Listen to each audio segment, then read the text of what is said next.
sitios que están libres no es que no haya nadie. Lo que pasa es que yo he llamado a mis personajes de la obra para que se sienten ahí y crean una tensión desde el reino de lo invisible. ¿Entendéis? No, está preparado, todo está preparado. O sea, pueden hablar, además pueden estar rodeados alrededor de los que estáis sentados. Bueno, pues vamos a dar comienzo, ¿qué os parece? La presentación, ¿vale? Ángel.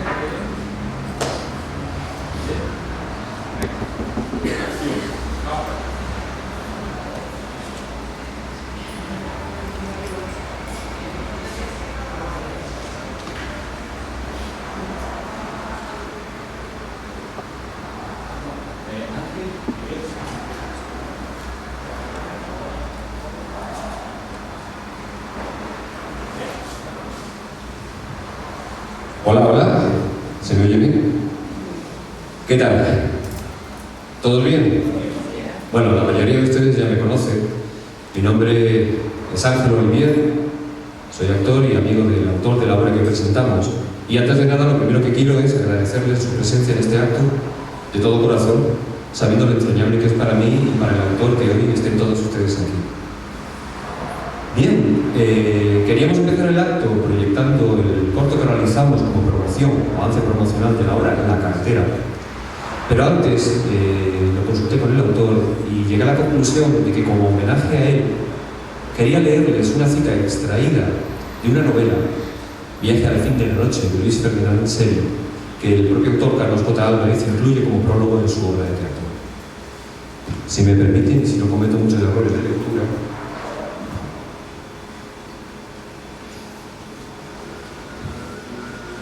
dice la cita: cierto que el hombre solo se ocupa en la búsqueda de ese 2 y 2 son 4, cruza océanos y arriesga su vida en ese empeño.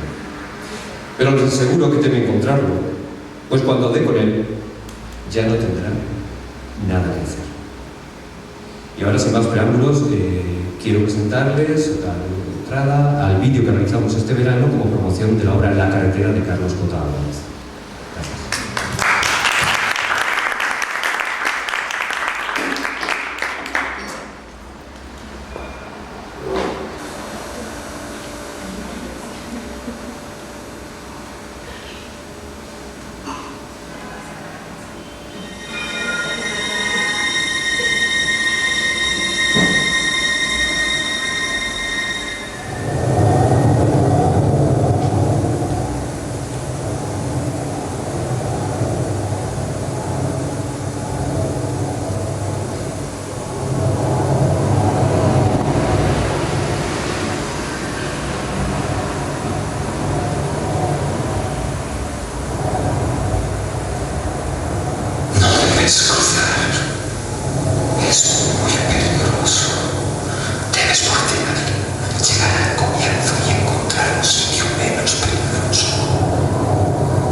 Oye,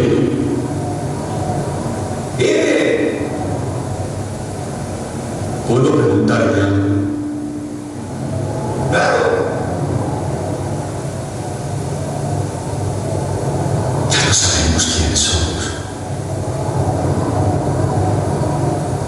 ¿Dónde estamos? ¡Hay que empezar de nuevo! ¿Dónde estábamos? En el borde.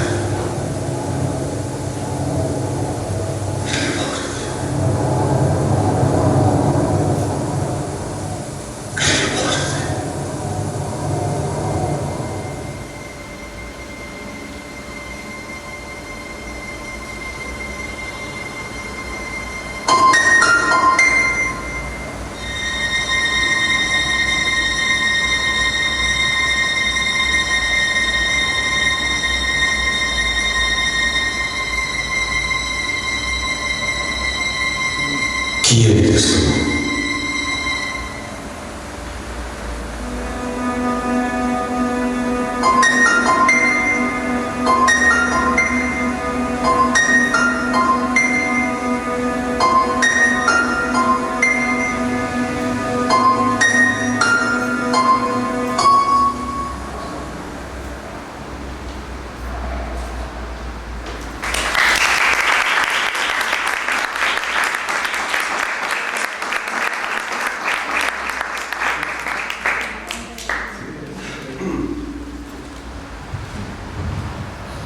Hola otra vez. Bueno, aunque me acabo de presentar hace un momentito, ya sabéis que mi nombre es Ángel Olivier y soy el culpable de lo que acaban de ver, que quizás como mejor mérito y virtud tiene que es muy cortito. Pero, bueno, realmente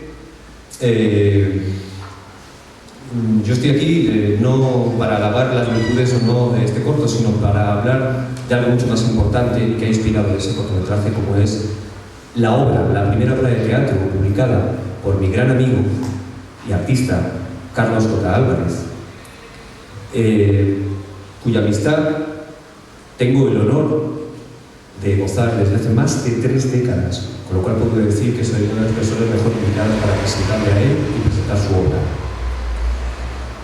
Sobre Carlos J. Álvarez, esta va a ser la primera vez que se hable en público, pero no va a ser la última. Y lo digo porque hace más de 24 años, este chico, como muchos canarios, tuvo que emigrar y ir a Madrid para poder realizar su sueño, que es convertirse en actor. Y lo consiguió. Entró en la Real Escuela Superior de Arte Dramático de Madrid, con lo difícil que es.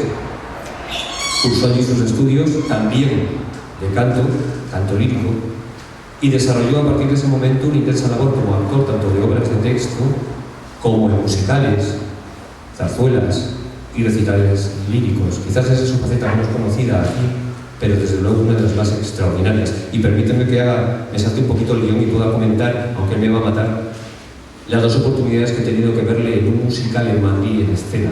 Una es en el Dr. Jekyll y Mr. Hyde, junto al maravilloso cantante español Rafael, en el papel de Dr. Jekyll. Y Carlos J. Álvarez, simplemente por el hecho de salir en escena, en una de las pocas escenas donde he tenido el privilegio y inmenso placer de verle actuar, casi se come la escena, casi se come a la actriz, y no se come a Rafael porque no salía en esa escena. Me dejó clavado. Después, en Hermanos de Sangre, tuve también otra especie de visión y me caí del caballo cuando vi a este señor cantando y con su impresionante figura en un escenario, prácticamente hacerse el amor de la escena. Esto es solo un avance de lo que es capaz de hacer este señor. Y prosigo, ya no me salto más el guión. Pero no se queda todo ahí. No solo se conformó con ser actor y cantante, además quiso ser escritor. Ahí es nada en este país. Muy bien, ¿y qué es lo que hizo? Lo que hacemos todos.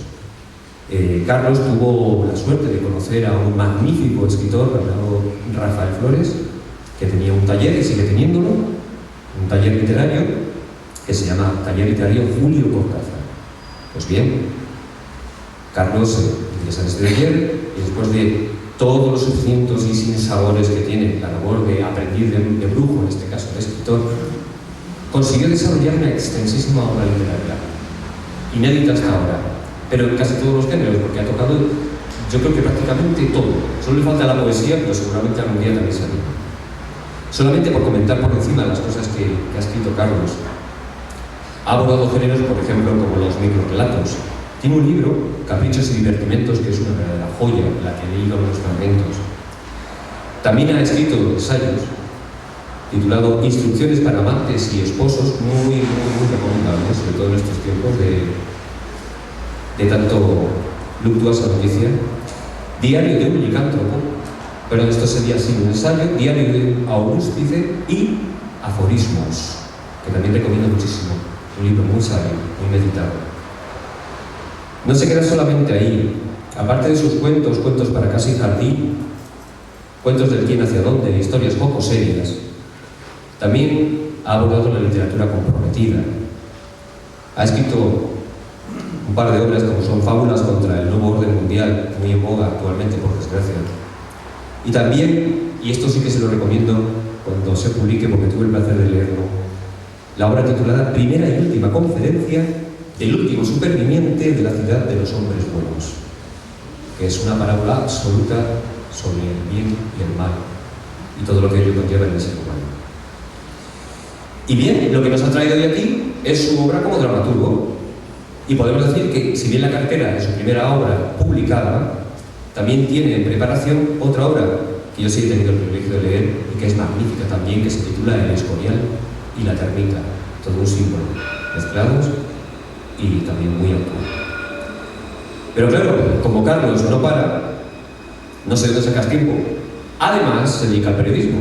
Y como periodista, como articulista y periodista literario, ha participado en diversas publicaciones, como por ejemplo en estudios de pensamiento libertario, la independencia digital y actualmente, desde hace más de año y medio, con más de 70 artículos, en la publicación digital Tenerife Público, que está dirigida por el periodista, compositor y cantante canario, y del que tengo también el gran placer de considerarme amigo, Ángel Suárez, el culpable también de este evento, y que bueno, nos ha llevado durante más de año y medio una inmensa aventura que ha sido descubrir a Carlos en su faceta de articulista, ensayista, mezclando el rigor ensayístico con el experimento literario y, desde luego, por supuesto, les aconsejo que si pueden, tienen ocasión de leer sus artículos porque son realmente originales, ya que trata de dar luz a aquello que los medios oficiales no suelen tratar, siempre con rigor, pero al mismo tiempo con un punto de vista muy particular.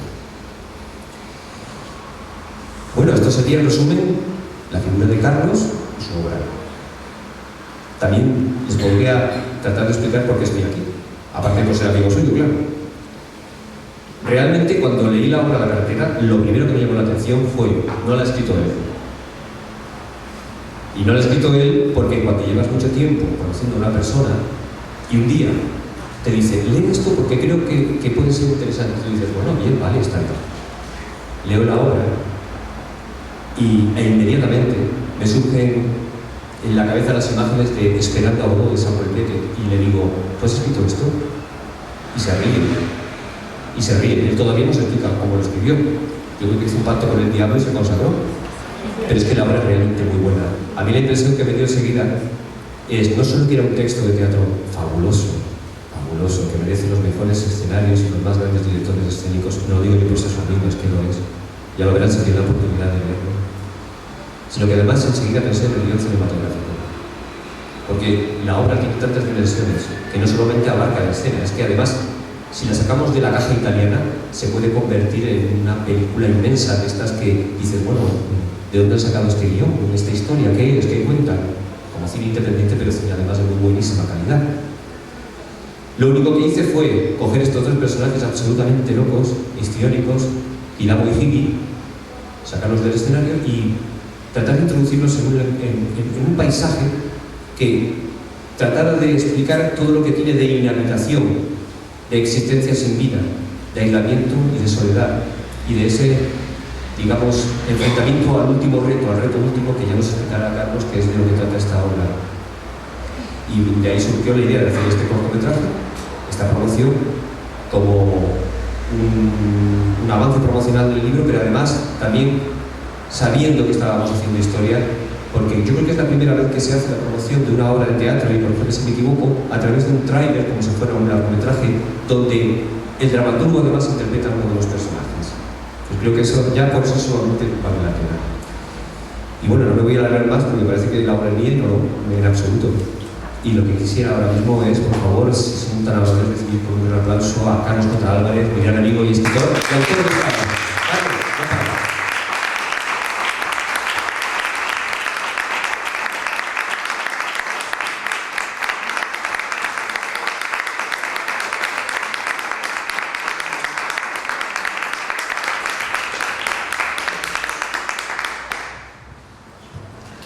Me voy a sentar. Bueno, muchísimas gracias. Después de estas palabras tan elogiosas y encomiables y absolutamente imprecisas, porque, bueno, yo creo que el cariño habla mucho también a través de mi amigo Miguel Ángel, mi amigo Ángel. Pero bueno, no sé qué decir. Venía con un guión que además me he olvidado. Y encima, al oírle a mi compañero, ya se me va todo, o sea que poco más voy a... Bueno, gracias por asistir, es una demostración de inteligencia venir a ver estas cosas. Yo no sé de qué va la obra, entonces yo he venido a que ustedes me las cuenten. Yo tengo mucho interés en que me las cuenten, pero todavía no sé de qué va esta obra. Entonces, no, la idea es que me gustaría decir unas cuantas líneas para aquellos que lo han leído, que sé que hay algunos que sí, Y sobre todo para aquellos que tengan curiosidad por saber de qué puede ir o no ir, sí me gustaría decir algunas cosas sobre ella, pero no, yo creo que los textos se tienen que defender solos, evidentemente. Un autor siempre va a hablar de forma injusta porque le mueve el cariño más que la precisión y entonces el texto tiene que defenderse solo. Eso sí, yo como pequeño prolegómeno sí me gustaría contar la anécdota de donde surgió esto, porque es bonito y es muy emocional. Yo cada vez que lo pienso, sucede por esos caminos de la creación que nadie sabe muy bien cómo funcionan, que no son conscientes del todo. Y sobre todo con ciertas obras que desde luego es evidente que te utilizan a ti para salir. Es más, cuanto más tiene uno la sensación que ha salido a través de uno, posiblemente el texto sea mejor. Los actos conscientes son relativamente malos a la larga. Esto suena raro, pero sé lo que quiero decir. Luego explicaré mejor lo que quiero decir.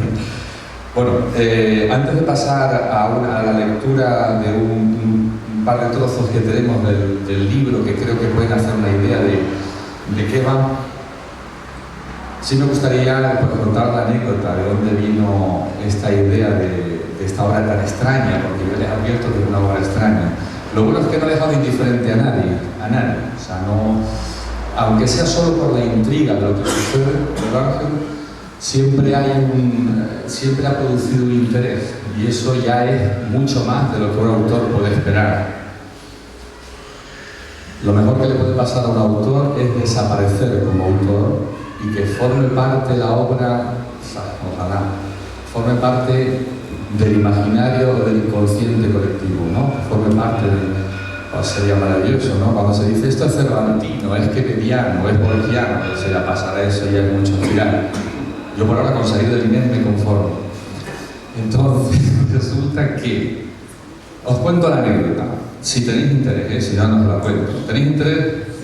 Vale, os lo voy a contar porque es muy, muy interesante. Yo he soñado con esa sensación, hasta el punto que yo ya no sé qué es real de lo que fue soñado, de la experiencia. Pero fue muy hermosa porque recuerdo que yo venía en un viaje, en un autobús que creo que era de Valencia a Madrid, me parece. Recuerdo que se hacía de noche y se acercaba al autobús por una especie de collado, una especie de montículo grande, y paró porque la gente le pedía parar. ¿No? Era muy tarde, no sé si el chofer se pasó del lugar donde tenía que descansar y pasó. Recuerdo que era muy tarde, entonces el chofer se puso nervioso y pidió que si tenían que hacer alguna necesidad se dieran prisa, si tuvieran que pedir algo, porque era muy tarde, no se podía comprar nada, pero lo que fuera muy rápido. Y yo recuerdo porque más la situación era ya muy poética. Recuerdo una carretera que se perdía en la lontananza, desde donde veníamos del este. Subía la carretera, un pueblo pequeñito, y se perdía por el otro lado. Recuerdo que yo la crucé, porque no quería que nadie me viera bajarme los pantalones. Hice todo lo rápido posible el ejercicio de la micción pública, y al volver recuerdo que me pasó algo extraordinario. Es una tontería, pero luego supuso una especie de epifanía o revelación en mi vida. Cuando llegué al borde de la carretera, vi la oscuridad a un lado, el origen de la carretera que venía por un lado, que no sabía dónde venía. El otro se perdía por la oscuridad, el autobús, todos ya habían subido, y yo me quedé en el borde y pensé, ¿qué pasaría si no pudiera cruzarla? Pero algo extraño. Yo me encontraba en perfecta disposición de mis cualidades, ¿no? Por lo menos físicas, las mentales no tanto. Las físicas estaban igual. ¿Por qué no puedo? ¿Y qué pasaría si no pudiera? Pues a raíz de esa anécdota aparentemente trivial, eso pasó a ser una obsesión. ¿Por qué digo esto? Porque esta obra que tienen delante, los que han leído, fue una obra que se escribió relativamente rápido, pero eso no es ningún mérito mío. Lo que ocurrió es que esa obsesión fue germinando en mi inconsciente durante años, porque había tocado uno de los puntos sísmicos de mi alma, por decirlo de alguna manera, uno de los centros esenciales. evidentemente esto no tendría ningún valor, más que una anécdota que le pasa a uno, si no fuera porque tuve la suerte de convertirlo en una metáfora que a su vez gente pudiera verse reflejada en ella, ¿no? De una manera u de otra. Que lo maravilloso de un texto es que luego tenga 1000 lecturas, no solo a lo largo del tiempo, por los propios que lo leen, sino por cada uno que lo lee. Por eso existen las buenas obras, ¿no? Que espero que esta sea. Pues esa es básicamente la anécdota. Y es curioso porque esa anécdota resulta que tenía que ver con cosas mucho más esenciales de uno. Yo creo que todo autor hace mejor literatura en la medida en la que ahonda más en sus obsesiones, profundiza en ellas e intenta sacar algo hermoso de ellas, ¿no? Esa es la gran ventaja, convertir al diablo en poesía, por decirlo de una manera rápida, ¿no? Eso es casi lo más, ¿no? O iluminar el lado oscuro con belleza, que es lo que más... Es por lo de las pocas cosas, yo creo, a nivel personal, que casi merece la pena esta breve y casi caduca existencia, ¿no? Bueno, pues ese es a nivel de la anécdota que yo os quería contar, sin mayor importancia, que espero que... Yo sé que esto le sonará muy raro a aquel que no haya leído la obra, ¿no? Pero luego el que lo haya leído, pues yo creo que a nivel emocional creo que puede dar algunas pistas, y siempre es curioso saberlo. En fin, yo querría hablar de otras cosas, pero no os quiero aburrir. No voy a preguntar quién me influyó demasiado o muy poco, quiénes fueron mis autores preferidos, cuáles son mis temas, mis neurosis, ni siquiera las conozco todas, pero no sé si es bueno que todo el mundo. Entonces, si luego queréis más tarde preguntarme bien, si no, no os quiero marear con eso.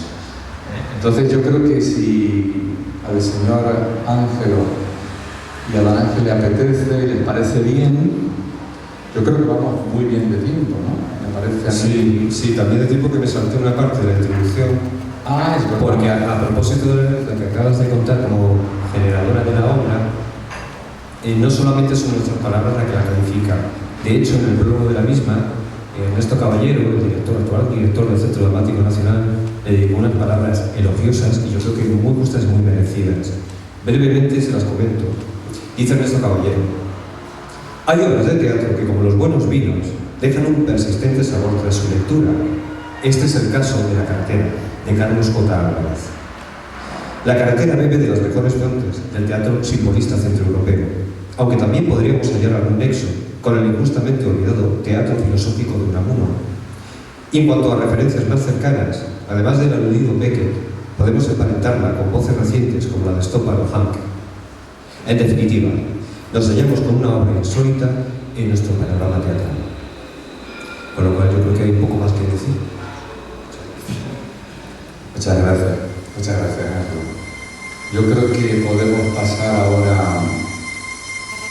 a una lectura de dos trozos muy cortos de la obra, para que el que no la conozca se haga una idea, ¿no? Aunque sea aproximada, porque no deja de ser una lectura dramatizada, y conviene recordar, eso sí, que como toda obra de teatro en realidad no es el texto escrito es literatura dramática, ¿no? El teatro es una expresión mayor. Es decir, el teatro, una vez se plantea la escena, actúan como significantes, lo que se llaman los actantes, muchas más cosas, la disposición del director, la escenografía, etc. Pero este es el texto base, ¿de acuerdo? Que suele decir que es teatro, pero no exactamente sí. Bueno, pues entonces vamos a ir a ello pensando siempre en quien no la conoce. Aún está a tiempo de no sufrir esta experiencia. Bueno, una situación rápida del ambiente, muy rápida. Cuando quiera, perfecto. ¿Preparado?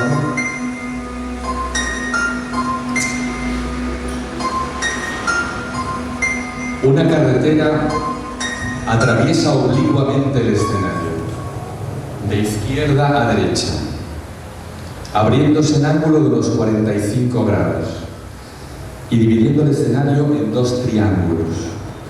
La carretera oculta su principio y su fin, y está sobre una cinta transportadora a ser posible invisible para el público. Una luz cae desde arriba iluminando la carretera y el triángulo más cercano al público, desde donde estamos, Kiramo y Gil.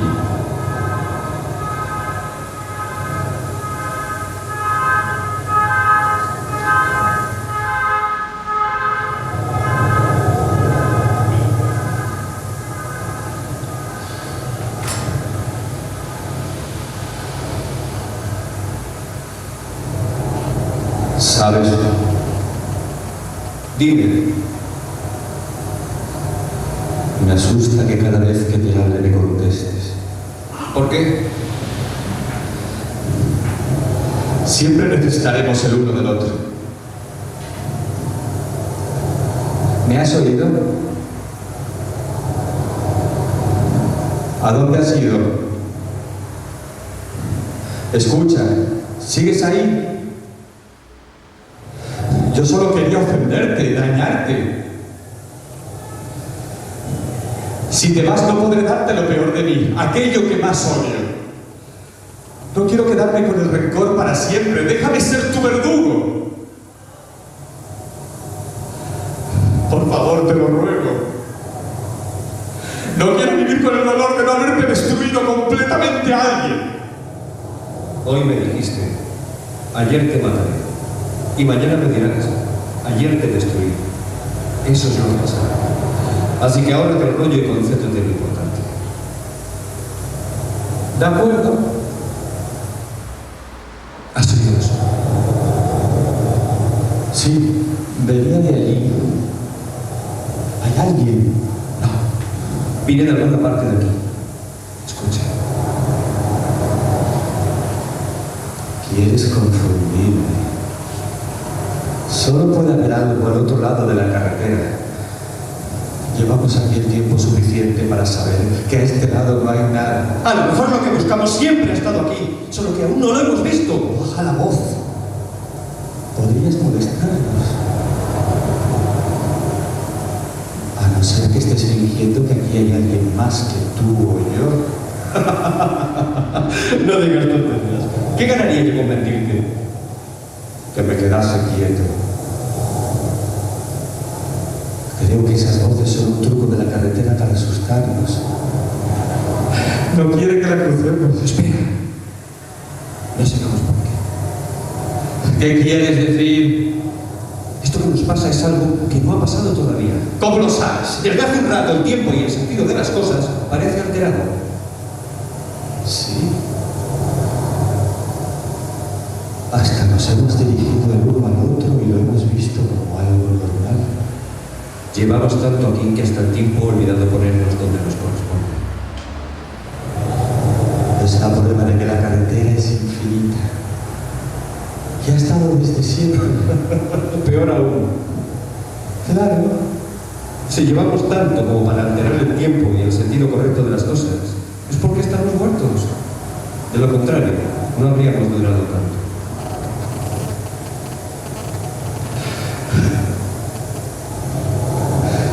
Dios mío, nos estamos viviendo. Lo importante es cruzar. Sea lo que sea, será lo importante.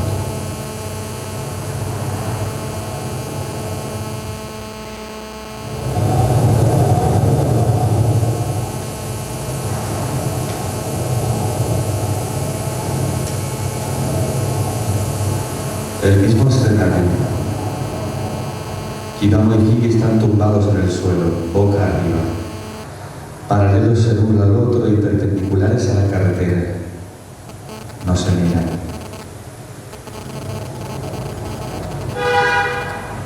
Tengo ganas de matarte. ¿Por qué no lo haces? No tendría nadie para decir quiero matarte. Siempre puedes decirlo, aunque yo no esté. Te necesito para poder matarte. Te necesito para mantenerme cuerda. No me mataría hasta que no estés seguro de que sufrirás con mi muerte. ¡Maravilloso! ¿Qué tiene de maravilloso? Siento que me necesitas. Vale.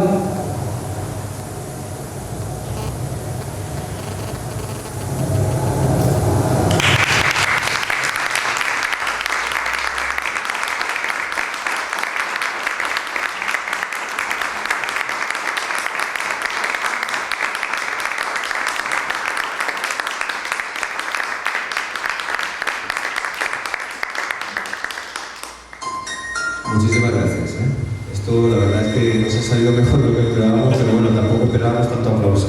Estamos un poco sonrojados.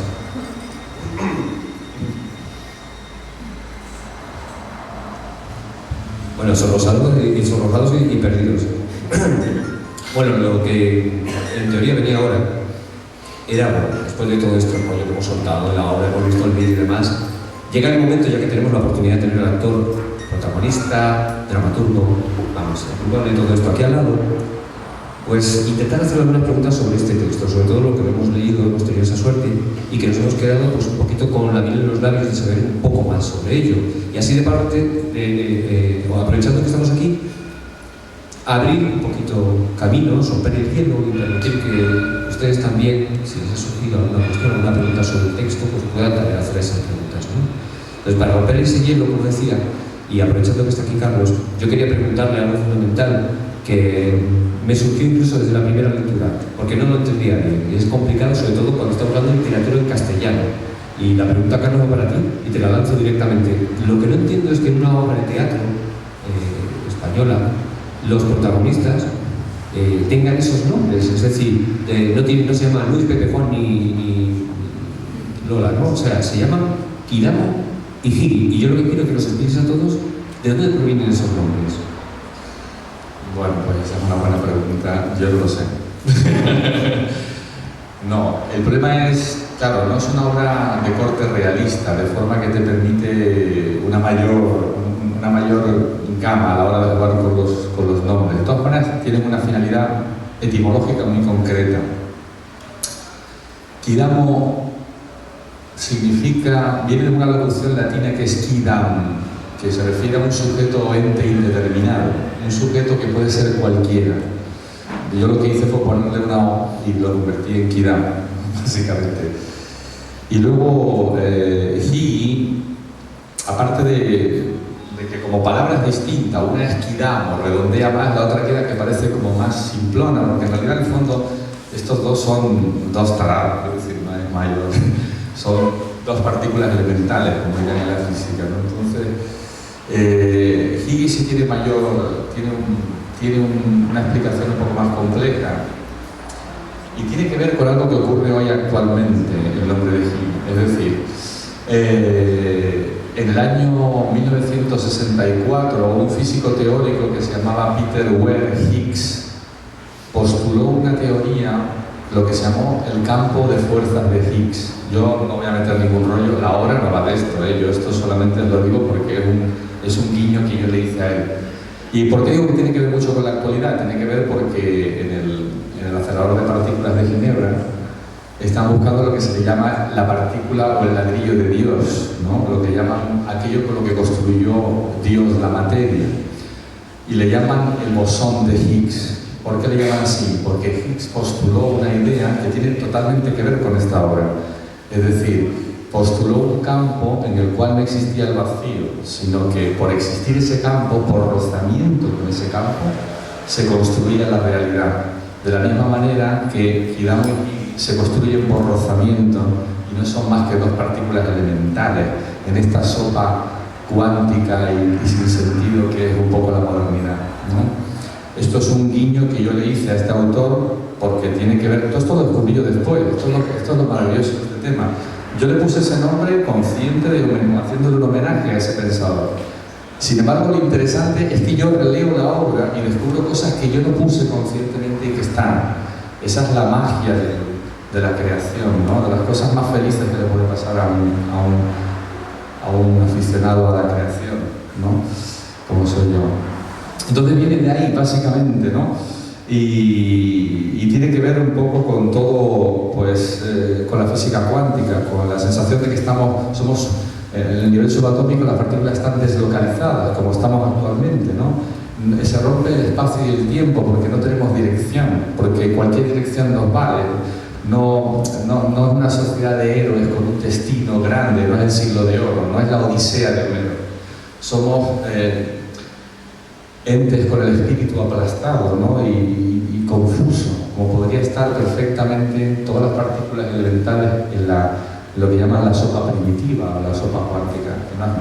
Insisto, no os asustéis con lo que estoy diciendo, porque para entender la obra no es necesario. Pero yo lo digo como homenaje a este pensador, ¿no? Aparte de que precisamente un nombre también escogido para quienes hemos leído la obra, porque hay otra pregunta que tenía en mente.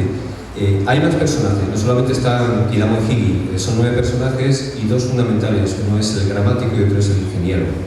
Curiosamente, el gramático tiene que ver con esa procedencia latina de Kidamo y el ingeniero con la física en la que comentabas antes. Por lo que yo he podido entender, tiene relación con el espacio-tiempo los dos. El gramático es fundamental, me trae a la cabeza mucho lo que es en el Génesis, la disposición de Adán creando lo que existe a través del nombre, y el ingeniero como lo que hace que la vida valga realmente la pena, es decir, el obrar, el crear, ¿no? Entonces me gustaría un poquito que hablaras de esos dos personajes importantes, aunque aparezcan fugazmente, como son el gramático y el ingeniero. Sí. Pues muy rápido. Esto, como es una fábula de la historia y del sentir humano, el gramático tiene el sentido de que cuando se crea una religión parte de un texto. El cristianismo parte de la Biblia, el judaísmo del Antiguo Testamento y la Biblia hebrea, la Septuaginta. El marxismo parte del Capital. La transición española parte de un texto, que es la Constitución. Siempre hay un texto que inicia. Por eso todas las religiones, las grandes religiones, empiezan con al principio fue el verbo, ¿no? El verbo, el logos, la razón. Dios crea a través de la palabra. ¿De acuerdo? El universo no existe hasta que no lo define la palabra. Por eso, en el proceso de evolución del personaje, de los personajes, existe un gramático que es el que construye su realidad. Lo que pasa es que el gramático está tan confuso como el resto de la sociedad que vivimos. Y evidentemente el sueño, la trayectoria del gramático, el sueño del cristianismo, del comunismo, de la transición, cualquier proyecto tiene un texto, siempre. No sé lo que va a decir. Hay un ingeniero que simboliza todas las fuerzas que trabajan para que eso se cumpla, ¿no? El ingeniero simboliza todos aquellos que lucharon por que el cristianismo se impusiera, todos los que han luchado por los que han diseñado el proyecto. Son los arquitectos de ese sueño o de ese proyecto, o los arquitectos de ese catecismo, ¿no? Esos son los ingenieros, ¿de acuerdo? Evidentemente, insisto, yo sé que suenan palabras a lo que no has leído que parecen raras, pero tienen todo un sentido y es una evolución teatral. El texto es íntimamente teatral. O sea, ocurren cosas donde los seres humanos padecen, sufren, ríen, lloran. No es ningún ensayo filosófico, no es eso. Sí quisiera destacar luego una cosa que me gustaría decir, y es que creo que tal vez un acierto que tenga esta obra es que me he dado cuenta que posiblemente sea la primera obra de teatro cuántica que se ha hecho, pero eso no tiene ninguna importancia. Pues esos son, en resumidas cuentas, querido Ángelo, el símbolo general del gramático y el ingeniero, ¿no? Y espero que hayan quedado más o menos claros para los que lo hayan leído.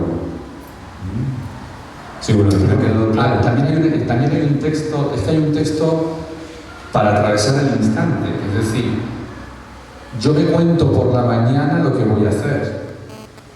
De alguna manera verbalizo lo que voy a hacer. Yo necesito de la palabra para empezar, ¿no? También el gramático actúa ahí. O sea, el gramático simboliza cualquier... da lo mismo atravesar un instante que atravesar un siglo o un eón o una era, ¿de acuerdo? La sustancia es la misma. ¿Cómo suena esto, verdad? Sí, no. La verdad es que el texto es bastante profundo y tiene varias interpretaciones. A mí me gustaría saber si alguien entre el público quiere... sí, gracias. Ya que hablas de por favor, personajes. animaos de todos, por favor. Animaos cualquier tipo de pregunta, excepto mi vida personal que la vendía a Telecinco. Vaya. Yo, el resto, lo que queráis. No, bueno, ya que estabas hablando de personajes, aparece una mujer en tu obra. Que Sí. precisamente es el ingeniero quien se las envía como parte de la construcción de ese puente. Yo quería hacerte dos preguntas con respecto a eso. Por una parte, ¿por qué solo aparece ese personaje femenino en tu obra? Sí. ¿Y qué significado tiene también esa mujer en la obra? ¿Es un símbolo ante la imposibilidad del amor o es una fase de la vida como puede haber sido el niño o el anciano? Muy bien dicho, pues son las dos cosas. Son las dos cosas. Es el otro lado que necesitaba la obra, que es el lado femenino. El lado femenino de las cosas no es exactamente la mujer de las cosas, es distinto. Hablamos de fuerzas, pero bueno. Básicamente, en toda la evolución del personaje aparecerá, es una evolución personal, aparece un niño, que es el niño del personaje aparece la mujer con la que se supone que tendría una unión, y aparece luego el anciano, porque es el proceso de una vida también personal, ¿no? del personaje, ¿no? De hecho, si pensamos que no es cierto que el personaje principal es Kidamo, Higi sería su alter ego, como lo tenemos todos, ¿no? No solo nuestro Hyde, Jekyll y Hyde, no es nuestro Hyde, es tu otra voz, la que te dirige, la que te controla, la que te dice que está bien, que no está bien, la que te genera la culpa, la que sueña contigo, la que te impide hacer cosas, la que te azuza, etc., ¿no? El personaje femenino es básicamente eso, una etapa en la vida del personaje. ¿Puedo hacerte otra pregunta? Sí. Yo no sé si se graba lo que ella dice. ¿Es necesario pasar el micrófono? No. Se graba. El anciano al final de la obra, casi acaba la obra con el anciano, se dirige hacia el patio de butacas. ¿Por qué? Porque es claro, esa es una buena pregunta. Si me hacéis preguntas demasiado buenas, yo os pediría que no, por favor, porque luego yo me siento mal, me afecta la autoestima y gasto mucho dinero en el psiquiatra. No, el anciano simboliza la parte final, claro, simboliza la parte final de la vida de él, pero también es la sabiduría que no escuchamos.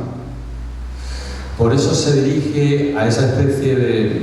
Hay un momento en el que se supone que se rompe lo que es la cuarta pared, el público se dirige, en realidad se dirige al orbe, ¿no? Es decir, es la voz del sabio solitario que nadie escucha. De hecho, ellos se ríen y dicen, este está loco, habría que matarlo, y lo que hacen es reírse y atravesar el puente, que por cierto es un símbolo interesante que luego habría que comentar un momentito rápido. Pero es eso, básicamente simboliza la sabiduría no escuchada, ¿no? La que nunca escuchamos, y si la escucha ya es tarde. Pero estos son demasiado tarados para escuchar, claro, fatal. Sí, no, de hecho, y por culpa mía de nuevo, quizás hemos dejado para el final la pregunta más importante de todas. ¿Y es de qué va esto? Bueno, pues yo ya pedí que no me hicierais preguntas tan complicadas. Bueno, pero pues de todas maneras, es una buena pregunta, pero yo te voy a dar una interpretación mía personal. Cuando la gente se acerca a este texto puede decir, bueno, se llama La carretera. Vale, hay una carretera, hay dos personajes. Están con un partido de ping-pong, ping-pong, ping-pong, ping-pong, hasta el final, 2 actos. Pero, fundamentalmente, si hay una carretera, que es un símbolo, si hay un puente que aparece en el segundo acto, maravilloso, que está construido de forma individual y personal para cada uno de nosotros, que debe estar construido por cada una de las etapas y fases por las que hemos de pasar como seres humanos, la infancia, la adolescencia, el amor, la frustración, la ancianidad, hacia el gran salto final. Realmente, y por lo que yo entendí de esta obra, realmente la carretera como símbolo de ese gran salto último y final que hemos dado todos, es lo que da juego para que entendamos un poco el sentido de la obra, o por lo menos el que yo le encontré. Es decir, esta obra, desde mi punto particular de visión, va sobre algo fundamental en todos nosotros, y es hacia dónde nos dirigimos, querámoslo, y que todo lo demás son subterfugios. Está muy bien que lo digas, efectivamente. Yo creo que tiene razón el coautor.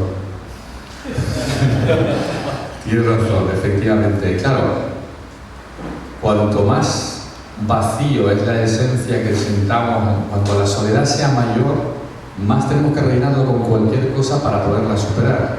Por ello, ellos pasan por muchos momentos, lo pueden rellenar con risa absurda, con meterse con el otro, pero necesitas al que te metes con él, porque es como si estuvieran solos en el universo, ¿no? De hecho, podían estar en cualquier lugar del espacio y del tiempo, esos personajes, ¿no? Y lo rellenan, como lo hacemos todos, ¿no? De una manera u otra, rellenamos los momentos para a veces no ver ciertas cosas, ¿no? Para contarnos nuestra propia epopeya, para contarnos nuestro propio sueño y pelear por él. Uno una medida más ambiciosa, otro menos, pero necesitamos rellenar ese espacio que tenemos, que no sabemos cuánto tenemos, ¿no? Y eso es lo que hacen estos personajes. Lo que pasa es que la diferencia es que están situados en un lugar donde la sensación de estar fuera de todo es mayor, ¿no? Para que el efecto escénico sea más tremendo. El silencio es un personaje fundamental en esta obra. El silencio.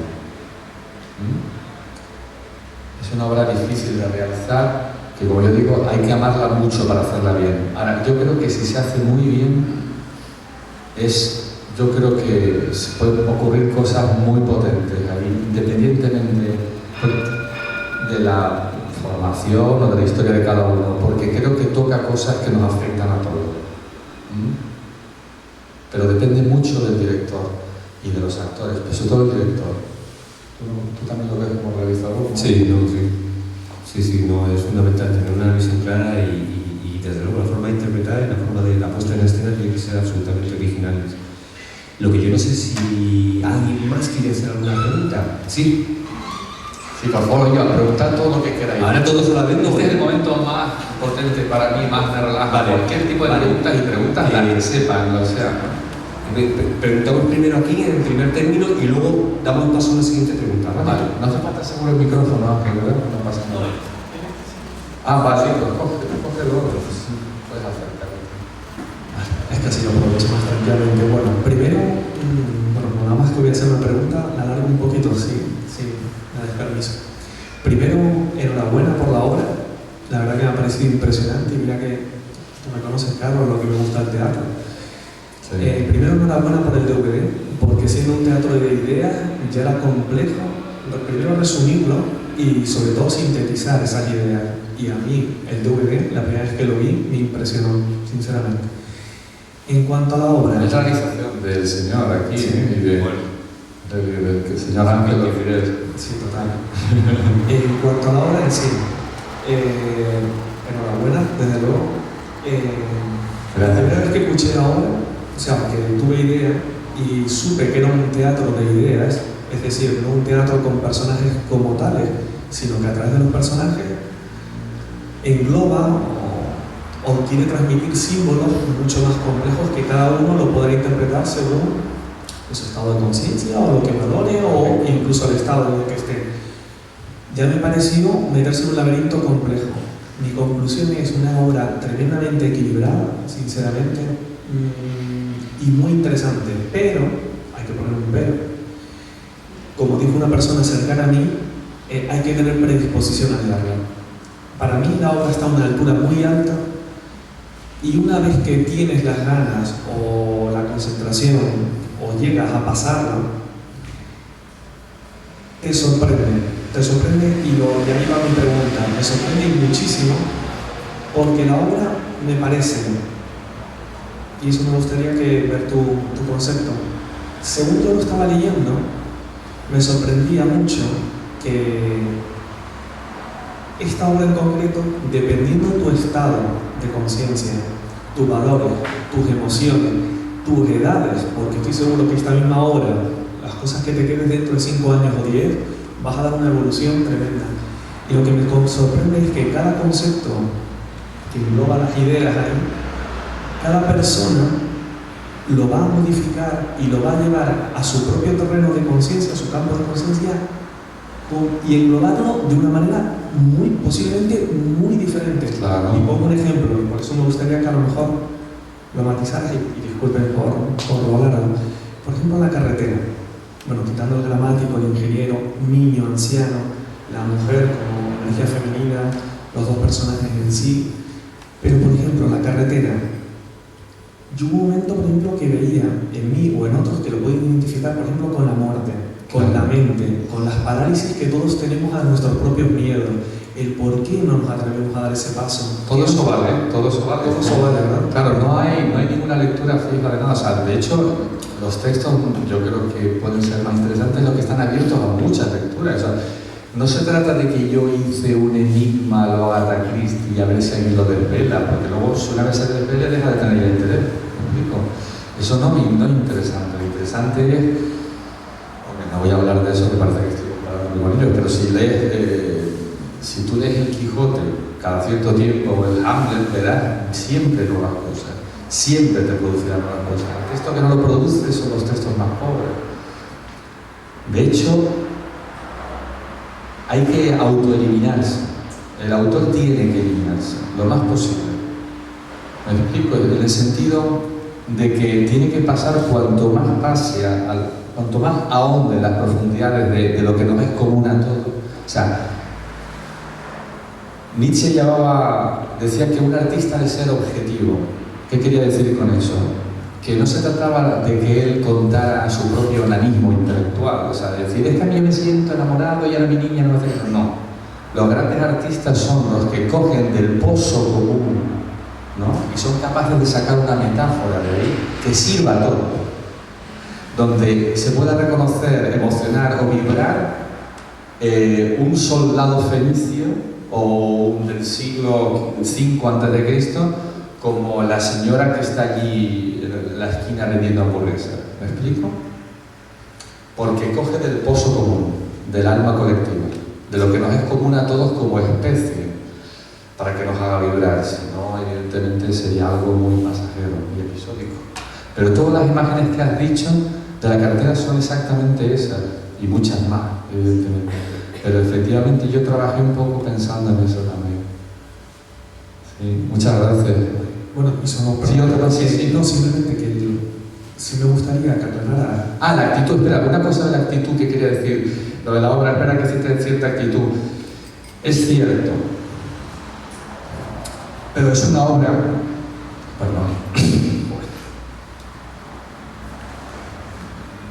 que admite muchas claves. Por ejemplo, a mí me ha hecho reír. Perdonad un momentito. Bueno, pues termino entonces con lo que te quería. Y si me gustaría que explicaras un poco el tema del puente para cruzar la carretera. Y con ese puente, por ejemplo, el símbolo que.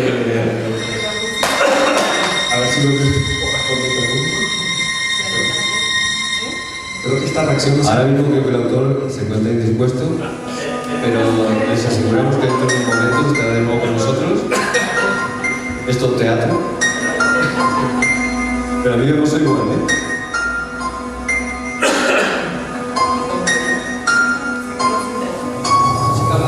Sí, bueno, voy a rellenar, como hacemos en la tele. Después de estos momentos publicitarios, de nuevo tenemos con nosotros, creo que totalmente repuesto a nuestro querido autor, amigo, intelectual, conocido y pareja de hecho o de desecho, Carlos J. Álvarez. Se encuentra ya con nosotros en estos momentos, creo que está llegando a los estudios de Telecinco, y próximamente, si nuestro realizador nos enfoca a la cámara, por favor, sí, gracias, podemos contar con él en estos estudios.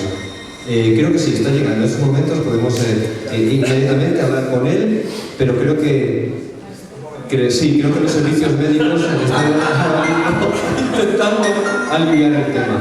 Tengo que decir en su descargo que a mí me pasó lo mismo y tuve que hacer algo de esfuerzo por no atragantarme, no sé, una moto de polvo cuántico sería que se me atragantó en la garganta. Es una obra tan emocionante que yo mismo me emociona.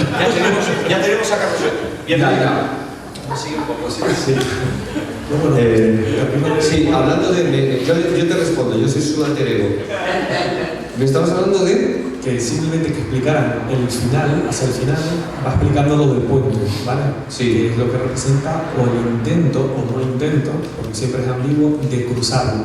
Entonces, el símbolo del puente, como meta para llegar al otro lado, que el otro lado, a su vez, da la sensación de que puede ser desde el mundo espiritual al propio espíritu, o al cambio, o la transformación de cada uno, o simplemente el buscar otra forma de entender en donde no estoy, por ejemplo. Y eso me gustaría, y ya con esto también, perdón, Sí, creo. ¿Tú ya estás bien, no? ¿Puedes contestar? Sí. Pero sí, pero esto parece José Luis Moreno es un equipo. Nunca había pasado algo así, tan raro, pero es que es una obra muy emocionante. Yo mismo lloro cuando pienso en ella. Es una mezcla de pena y bueno. El puente, la religión traza un puente entre la tierra y el cielo, ¿no? Cada ser humano traza un puente entre el presente y el futuro, ¿no? Los sueños colectivos son puentes que se montan desde el presente hacia adelante, ¿no? El puente puede simbolizar perfectamente el paso del reino. Por ejemplo, si hablamos de una religión como fenómeno colectivo, es el paso, el puente es el dogma, y todo aquello que nos creemos o no, para convencernos de que podemos atravesar el mundo material y llegar al reino de las almas, al reino del espíritu, al más allá, lo que sea, ¿no? Es decir, eso también es el puente, pero el puente es cruzar, también el puente es lo que hacían los romanos también, ¿no? Para conquistar el mundo, es atravieso con un fin. El puente además como símbolo es muy potente porque cruza dos terrenos sobre el río de la vida, ¿no? Atravieso lo que hay en medio para unir dos mundos, ¿de acuerdo? Insisto, por favor, al que no la conozca, que nadie se asuste, que todo esto no es un rollo de un ensayo, es teatro y yo creo que en ciertas actitudes uno hasta se puede reír con esta obra. Sí, no, de hecho, tengo que reconocer que una de las cosas que más me llamó la atención y me trajo de la obra fue el final. O sea, el final, para quienes tengan el placer de ver la obra, si han visto cine como yo he visto, les va a recordar Dos hombres y un destino o El hombre que pudo reinar en Cristo. Es decir, esta gran la dimensión que ha conseguido Carlos con su obra, que al leer el final, esos dos locos que no se miran, que no se tocan, que la única vez que tienen contacto es para pegarse, que están en estados y tiempos diferentes, de pronto se sonríen, se miran en silencio, cruzan un puente y antes de saltar, ¿hacia dónde? No lo sabemos. ¿Recuerda? No. Da igual en realidad. Pues recuerda mucho la sonrisa final de Robert Redford y Paul Newman en Dos hombres y un destino, o por ejemplo, buscando símiles cinematográficos, el puente que Sean Connery es obligado a cruzar en su último gran salto final en El hombre que pudo reinar de Houston.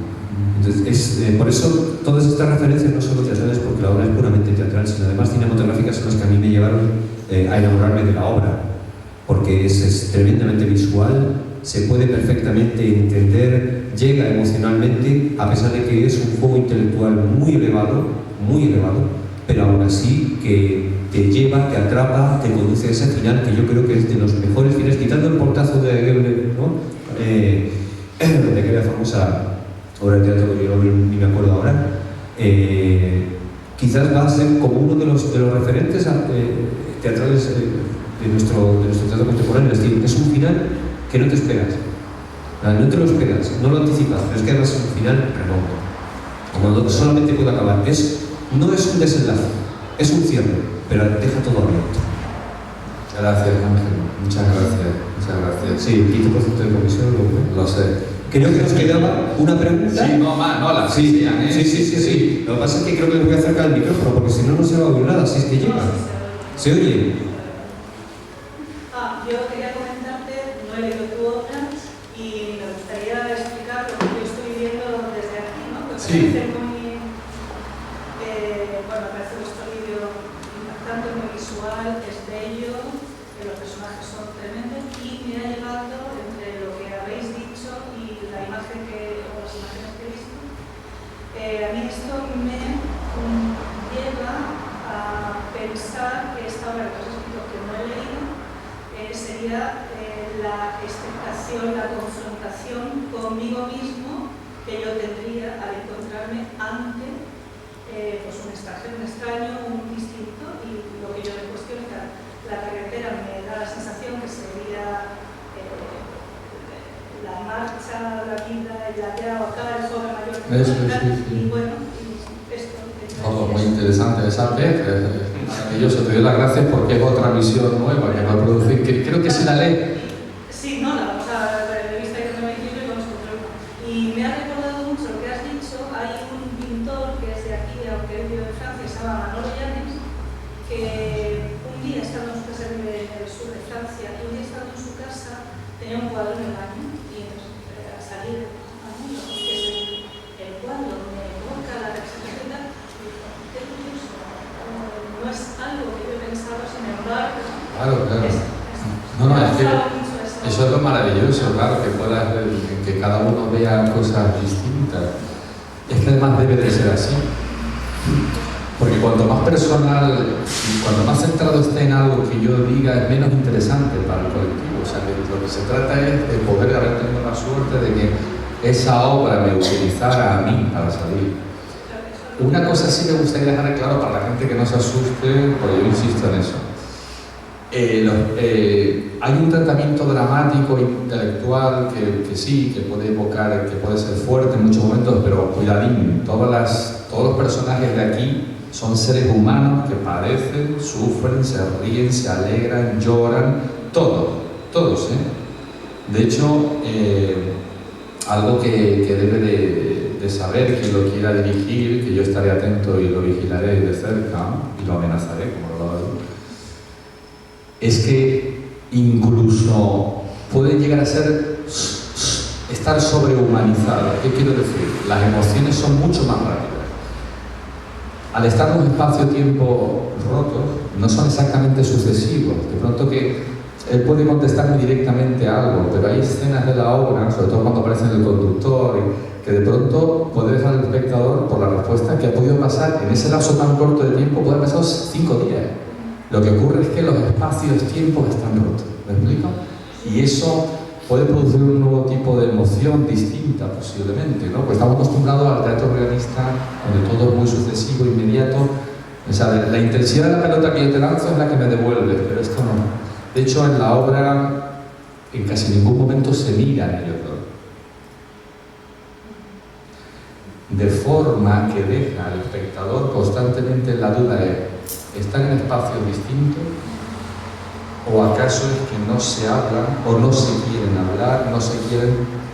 Eso tiene que producir la suficiente intriga, aparte del hecho de que no cruce la carrera, como para mantener la historia y avanzarla, ¿no? Pero en definitiva, lo que habías dicho, te lo agradezco mucho, ¿no? Es porque, claro, que me digáis esto es lo que maravilloso. Sí, yo también agradezco. Voy a hacer una rebaja en el que he recibido del corto y que sí, que tiene toda razón, que es una obra que se puede interpretar de muchas maneras, aunque yo siempre tenga esa tendencia a hacer la interpretación cinematográfica.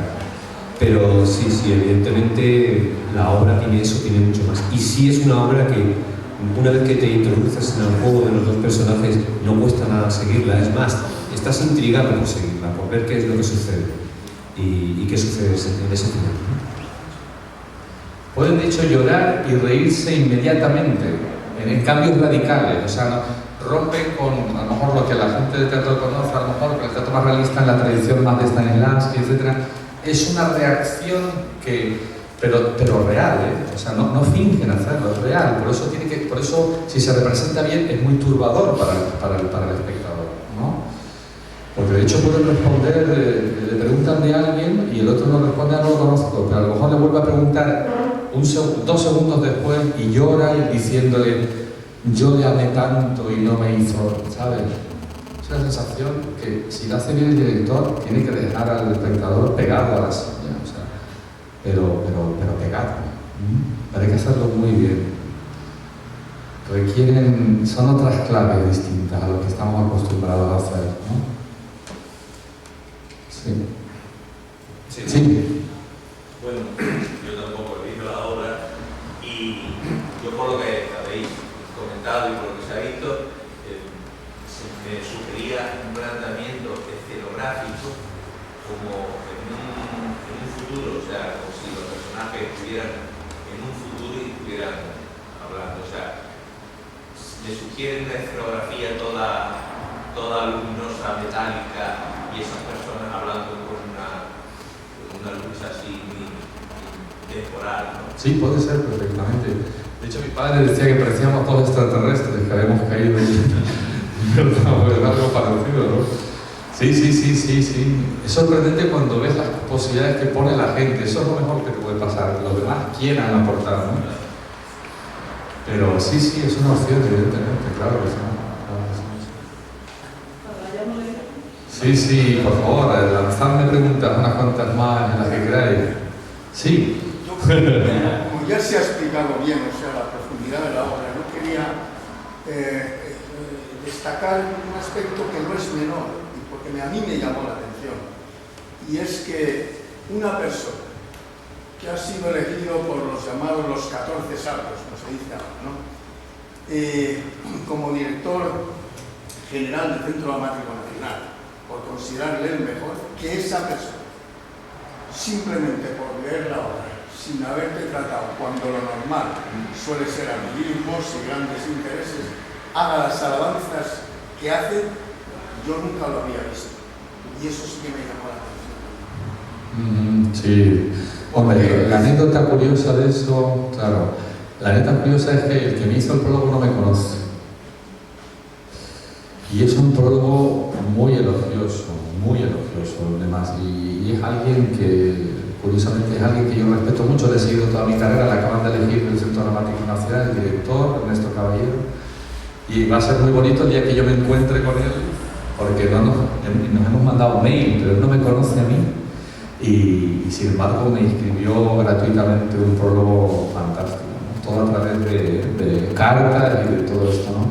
Y ha sido algo maravilloso, la verdad, algo que me hizo llorar ahí como un niño, por lo visto, porque no lo podía esperar, algo tan hermoso, ¿no?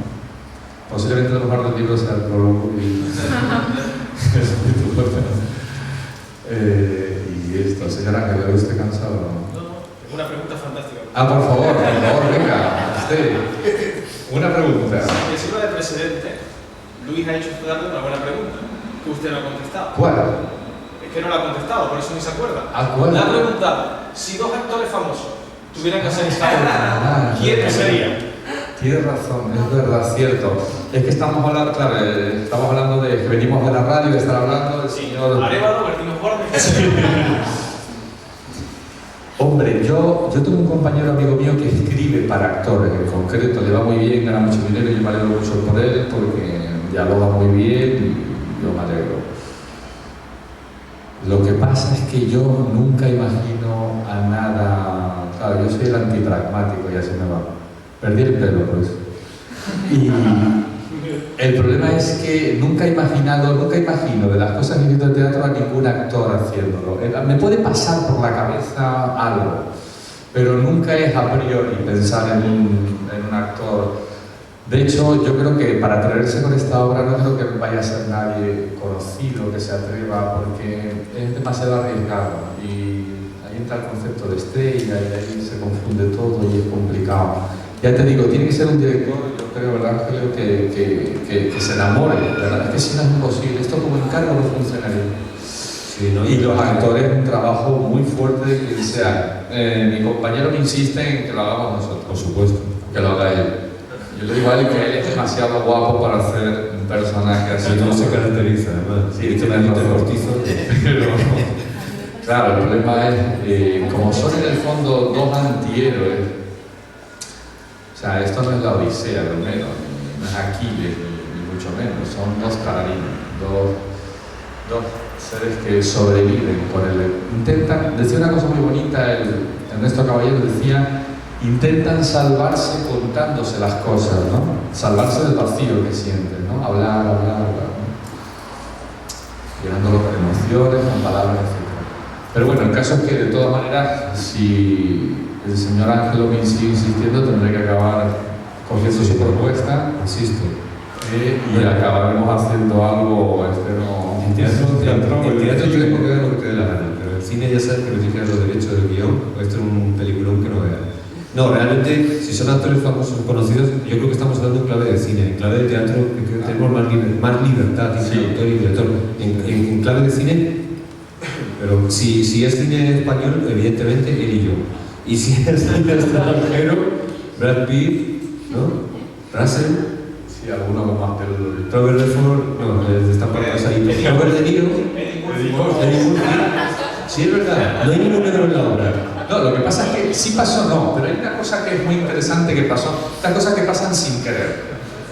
Por ejemplo, nada es sin querer, pero los resultados sí son sin querer. Es decir, por ejemplo, nosotros la realización la hizo aquí el señor Ángelo y lo que hicimos fue seleccionar un par de escenas que sirvieran como anzuelo para que al que no lo conociera le sintiera algo de curiosidad. Pero lo interesante es que al grabarlo, también por cortesía del señor Ángel, que nos hizo una sonorización espectacular, y la música. El caso es que, luego viendo las imágenes, nos dimos cuenta de que había cosas nuevas que nosotros no habíamos puesto. Por ejemplo, el Teide.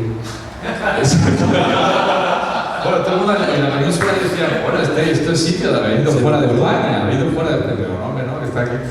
El caso es que luego surgieron cosas que son más interesantes de lo que esperábamos de entrada. Por ejemplo, claro, yo parece ahí que parezco como que hablo desde la piedra, parezco una especie de basilisco o un grifo antiguo de la mitología, una piedra, la esfinge, ¿no?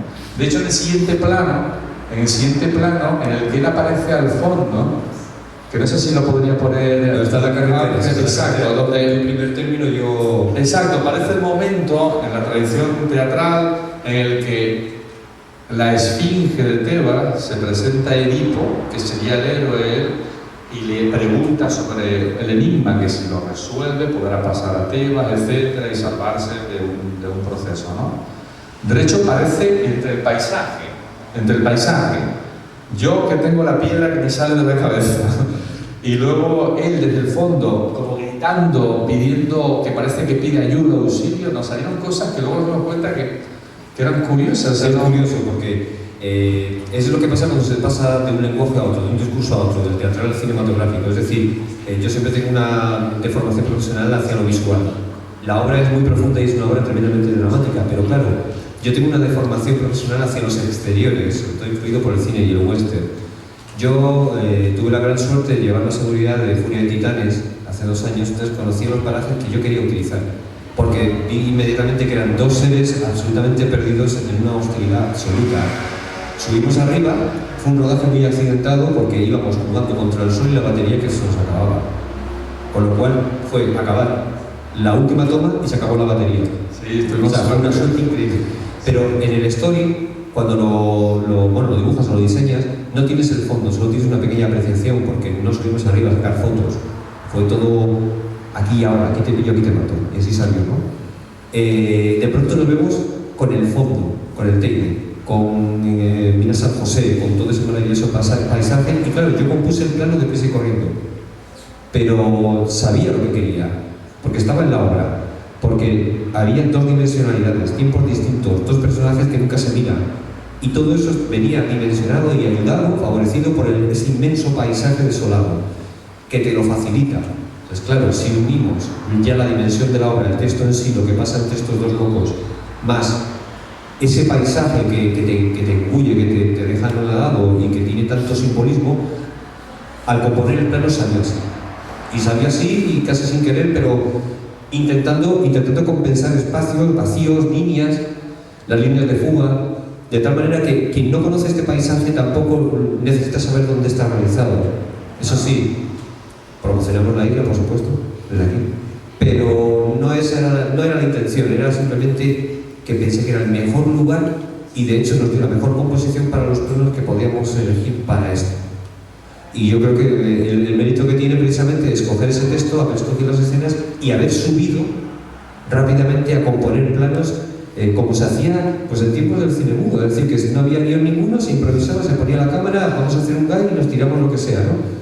Y poco más o menos salía así. Nos arriesgamos mucho. Nos arriesgamos absolutamente porque hicimos todo lo que no se debe hacer. Sí, y salió, pero bueno, también es verdad que luego en el montaje se arreglan cosas, que luego se pasa a blanco y negro y queda una calidad mayor, y que por supuesto la sonorización fue fabulosa porque contamos con la colaboración de Ángel Suárez, doblamos, quitamos las imperfecciones del sonido y bueno, intentamos hacerlo lo más dignamente posible. La música yo creo que juega muchísimo a favor. A veces la ventaja que teníamos es que aunque cuando subimos sobre la marcha es verdad que teníamos la ventaja de que bueno, yo conocía bien la obra y él la ha leído muchísimo. Entonces pudimos solventarlo gracias a Elena que está aquí presente, que nos ayudó mucho también. Aguantando, bien. Pero es verdad que nos quedamos sin batería sin nada. De hecho nos encontramos allí que bueno, pero si no hemos estudiado todavía la forma de interpretarlo. Entonces nos inventamos 2 o 3 recursos que resultaron efectivos y que han convencido mucho. De hecho, se lo enseñaba a confirmar a mí que ahora todavía no salen las redes fuertes porque quiero hacer todavía una presentación en Madrid más oficial. Yo he querido hacerla aquí primero, luego hacer otra allí más potente a nivel de gente, de medios y esto, pero la primera es aquí en Tenerife. Claro, evidentemente es lo que quería hacer. Te agradezco que me hayas dicho eso porque no sabía lo que iba a decir. No, pero lo fundamental es que lo vemos de una manera Sí, en Blanco Ortega. Mira, de todas maneras, lo que sí hay que reconocer es que mientras que la obra es muy compleja, realizar la puesta en escena es complejísima, la dirección es muy compleja y la interpretación es algo completamente diferente. A nivel cinematográfico yo siempre he sido defensor de la simplicidad y de lo clásico. De hecho, yo tengo un trípode cochambroso y no hay una sola panorámica. Y sin embargo, esto demuestra una vez más que lo más complejo, a lo mejor con la forma más simple, sale adelante con muy pocos recursos cinematográficos y que esa es la esencia del mejor cine. Y todo lo demás son, y como he dicho en todas las críticas que publico semanalmente en Tenerife Week, revistas que por cierto recomiendo que lean, otro 15% más voy sumando. En la simplicidad casi está la mayor parte de lo que es el arte. Cuanto más simple, suele ser mucho más lleno, mucho más dimensionado. Como pasa en tu obra. Más es menos siempre, ¿no? ¿Queréis algunas docenas más de preguntas? Se ha hecho este silencio es interesante, porque este silencio que acaba de ocurrir ahora se mete en la obra en ciertos momentos y tiene un gran poder significativo. Sí, es el momento del intermedio de ir a la casa. Por cierto, una cafetería maravillosa que ahora esperemos que consumamos porque se nos dan una pata en el culo. Pero de todas maneras también lo que sí les recomiendo es, si pueden acercarse a la obra, y ahora me toca a mí hacer el marketing, que para eso estoy económicas, que no me sirve para nada más. Aquí nos quedan los últimos ejemplares de los 100 de la primera edición. Es decir, en la península se han vendido últimamente la mitad, la otra mitad la hemos agotado aquí, exacto, y hemos traído los últimos ejemplares. Yo les recomiendo encarecidamente que se pueden la compra en la leo. El autor lo tienen aquí. Esto es histórico. Yo soy consciente de lo que hemos hecho, ellos todavía no, porque están todavía inconscientemente borrachos de gloria, pero yo sé que esto es algo histórico, estoy convencido de ello y desde luego quisiera compartirlo con todos ustedes y que les invito una vez más a que vengan, consigan el libro, el autor está aquí, consigan su firma y lo compartan con nosotros. Y darles las gracias, por supuesto. Sí, una cosa, los datos de contacto los tenéis sobre la silla, pero también para el que quiera, a lo mejor, pues, descargarlo por otras vías, internet, etcétera, evitando la vía pirata por ahora. y bueno, que alguien que tenga interés, no hay ninguna obligación, si queréis y tal, a través de la señorita Elena o Beatriz, ellas ya se encargarán de nuestras alegres chicas de marketing, de daros los ejemplares correspondientes. A quien ustedes quieran, y de luego lo recalco. Muchísimas gracias por estar aquí con nosotros. Yo sé que Carlos está imbuido por la emoción, el sentimiento, y por eso se le acaban las palabras y por eso la tos. Pero no, muchísimas gracias por estar aquí con nosotros.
Si hay pérdidas, no pierdes.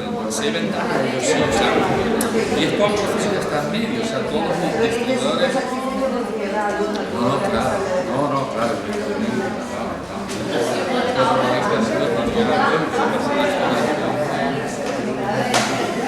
Bueno, de esto hace muy bien.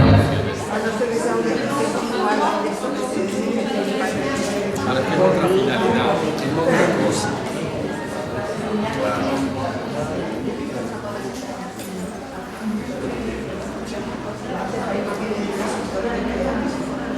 A ver, chicas, un poco...